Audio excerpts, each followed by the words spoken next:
အိမ်မတန်ထူးခြားပြီးမှချစ်တဲ့မင်္ဂလာရှိတဲ့နေ့ရက်ကိုပြန်လည်တစ်ပိုင်းရောက်ရှိလာတဲ့အတွက်ကြောင့်အားလုံးကိုမင်္ဂလာပါလို့နှုတ်ဆက်ချင်ပါတယ်ဒီနေ့ပြမယ့်ဗီဒီယိုကကြည့်ရလဲဆိုပါတယ်ဘာညက်မျိုးစားလဲဆိုတာကောမမှာတစ်ချက်ရေးပေးကြပါ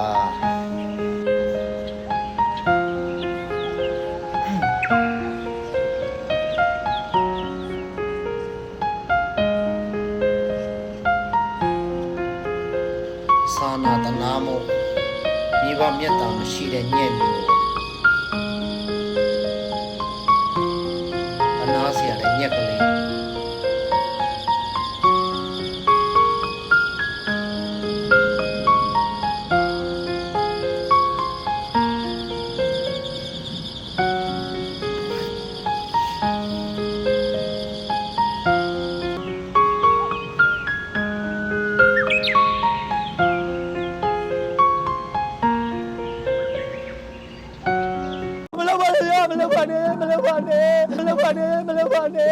မလုပ်ပါနဲ့မလုပ်ပါနဲ့